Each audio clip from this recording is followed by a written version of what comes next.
y están los que están por contrato, se les conoce como de confianza. Los de carrera son como 1200. Para entrar al servicio exterior mexicano hay que hacer como 4 exámenes en 3 rondas. Por ejemplo, de inglés, de español, de francés y de conocimientos generales. Bien difícil. Yo intenté hacer en 2008 y me quedé, nomás aceptaron a 80 y yo era el 81. Y yo cruzaba los dedos para que alguien de estos se enfermara. Y yo... Pero no se pudo. Y bueno, no estaba ahí mi destino. Le fue mejor. Pero es muy, la verdad sí, con el paso de los años, no estaba ahí el destino. Pero es ese grupito que entra, sí es un grupo muy estudioso. También es cierto que muchos priistas y panistas jalan a gente a la que luego de pronto aparece ahí dentro. Claro. Estos no se van a mover porque ya entran de por vida. Y entonces los van moviendo a la red consular mexicana. La red consular mexicana es una de las más grandes del mundo a nivel general, pero en Estados Unidos no hay una red más grande que la red consular mexicana en otro país. En toda la historia de la humanidad nunca ha habido una red tan grande. El tema es que viene de otra parte, o sea, se necesitan más plazas y la Secretaría de Relaciones Exteriores tendría que hacer 2 cosas. O de plano dividirse en pura red diplomática y aparte otra secretaría para la pura red consular, considerando las necesidades particulares que tenemos nosotros, o tendría que abrirse una secretaría aparte para atención específicamente a la migración vinculada a la red consular, porque México es como estar un país dentro de Estados Unidos. Así es. Porque yo llevo años, desde que yo estudiaba, vengo escuchando que hay 12 millones de mexicanos en Estados Unidos nacidos en México, pero que viven acá. Sí. Pero en realidad hay más. Solo que es difícil la contabilidad. Sí, porque los censos no todos los llenan. No, y no están actualizados. Nosotros somos mexicanos y trabajamos aquí. Y los que están Yo vivo en exactamente. Monterrey y trabajo. Y trabajas acá. Y Pero pagas. no están ajá, contabilizados. no están contabilizados.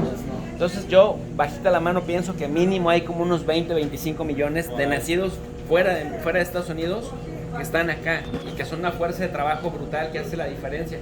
Más la primera generación de nacidos aquí, más los que no nacieron aquí, pero que viven, trabajan, comen, huelen, respiran la cultura de aquí, más la segunda y tercera generación que todavía se identifican con la Virgen de Guadalupe, que se identifican con la banda, con el mariachi, con la tradición mexicana. Entonces yo lo que veo es que el gobierno está rebasado totalmente. No me refiero nada más a este sexenio, me refiero ya, es un fenómeno que viene arrastrándose desde Zedillo. Zedillo fue de los que hizo cosas más, dejó como cierto terreno caminado, pero luego Comisión de Fox no se avanzó al ritmo que se debería avanzar, se desaceleró con Calderón, con Peña Nieto de plano se quedó en stand-by y ya con López Obrador, prácticamente pues, con Marcelo se relajó todavía más el asunto, por decirlo menos, ¿no?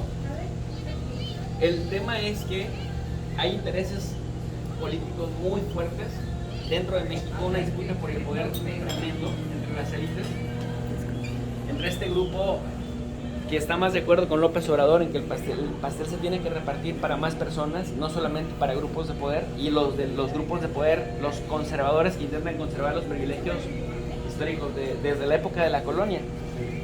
¿Cuál es el tema con los migrantes mexicanos en Estados Unidos?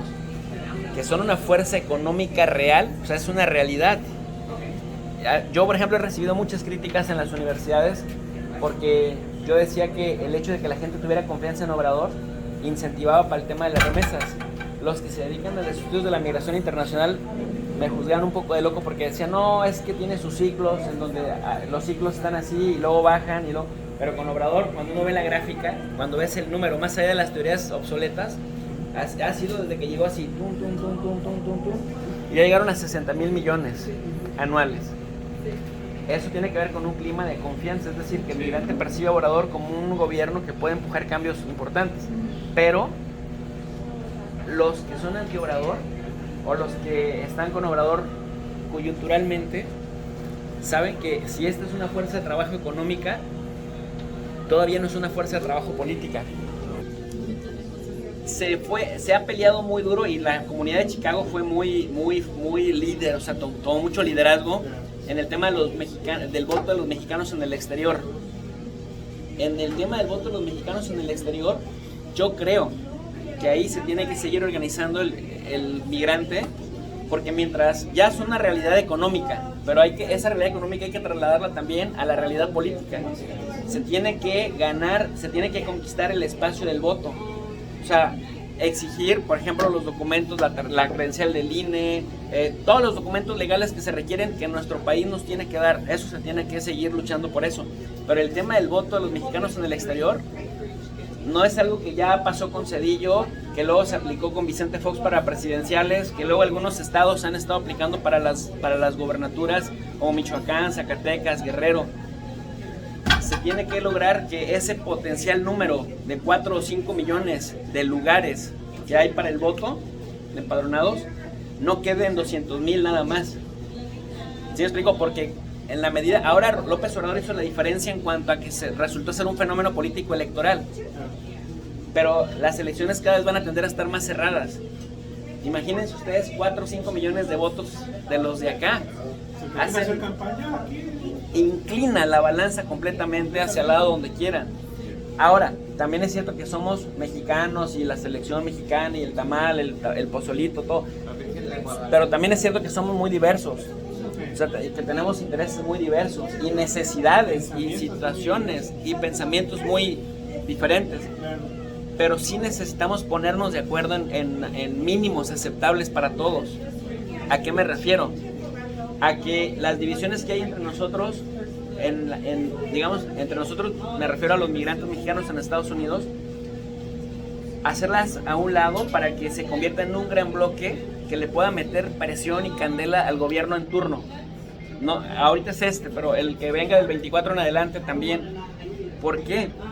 Porque, siendo sinceros, los políticos no son hermanas de la caridad. Por más que hablen así y modulen la voz y te juren y te saluden y te abracen y lloren contigo, o se vistan de indígenas y vayan a bailar a Oaxaca como Marcelo Ebrard, buscan sus intereses, todos, pero sabiendo que quieren... Mucho gusto, profe. Hombre, apenas se va a poner